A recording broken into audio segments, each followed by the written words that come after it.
In the village of Omunu, Silas claimed to speak for the divine, but there was one thing he didn't know. The river sees everything. He mocked the old ways, condemned the ancestors, and flaunted Elara, his perfect bride, as proof of his holiness. But the river, it had its own memory. The spirits it holds never forget. One by one, his followers faltered, the drummers, the singers, the deacons. The church, once alive, began to empty. The air thickened with fear. And Silas, he didn't understand. Elara wasn't a reward from God. She was a curse, a mirror to his soul. The river had come, and now the time had come for Silas to face his sin. The river knows, and Silas has no escape. In the village of Omunu, where the mist clings to towering trees and the land hums with ancient power, there lived a man who claimed to be the bridge between heaven and earth, Apostle Silas.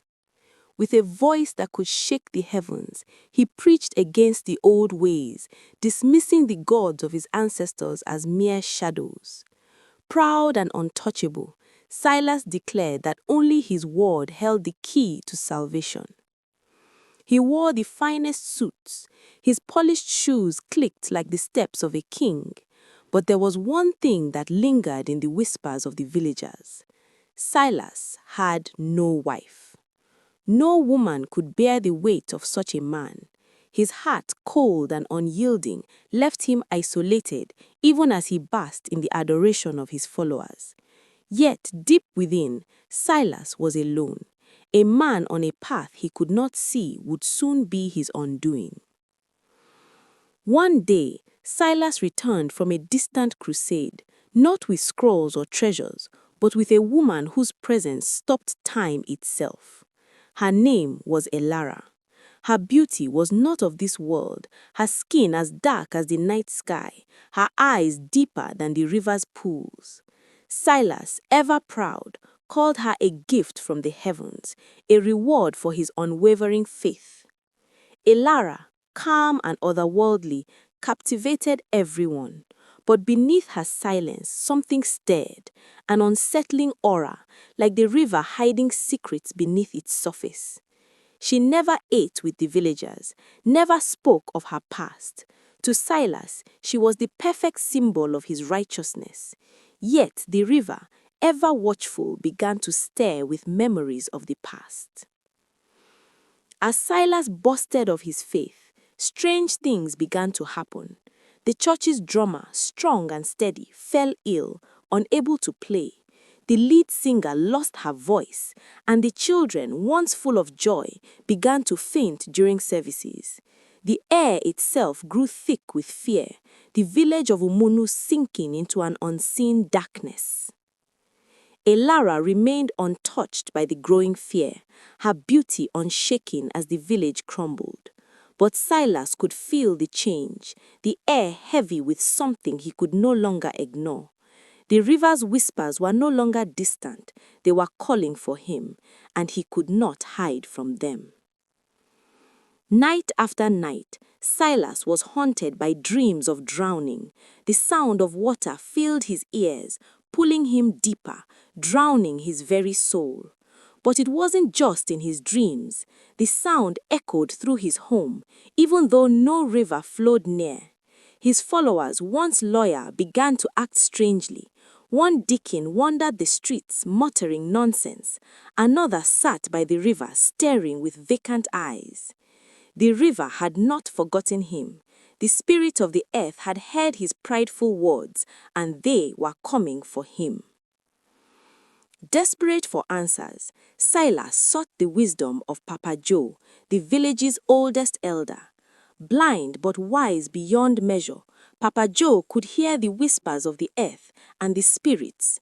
Silas, humbled for the first time, begged for guidance. "Tell me what I have done," he cried. Papa Joe's words cut through the air like an ancient song. "You have mocked the river, Silas. You have dismissed the spirits of the land, and now they have come for you." Before Elara, there had been Amoka, a young woman whose trust Silas betrayed. She had come to him seeking guidance, and in his power, he had taken advantage of her. When she came to him, pregnant with his child, Silas had denied her, cast her out into the wilderness to protect his own reputation. Amoka, heartbroken, wept by the river, her pain echoing in the waters. The river had listened, it had heard her cries, and now Silas's sins would not go unpunished. One fateful night, Elara revealed her true nature. She was not the divine gift Silas believed her to be. She was the daughter of the river, sent to expose his lies and to force him to face the darkness within himself. "I am the mirror of your soul," she whispered. "The river sent me to show you the truth." Silas had hidden his sins, but the river knew, and now the time had come to reveal the truth. Under the full moon, with the village watching, Silas confessed his sins. "I have sinned," he whispered, his voice breaking. "I have betrayed the innocent. I have lied to you all." His pride shattered, his reputation destroyed, and his soul laid bare before the people he had once commanded. The river had not only exposed his lies, it had forced him to confront his heart, broken and humbled. The next morning, Silas left Omunu, his heart shattered and his soul heavy with regret. The river's judgment had stripped him of his title and his pride. As he disappeared into the horizon, the village began to heal, the sickness lifting like a dark cloud passing. The villagers would never forget the man who once claimed to speak for God, only to be revealed by the river's justice. The river of Omunu, ever flowing, continued to carry the secrets of the land and the stories of those who walked it.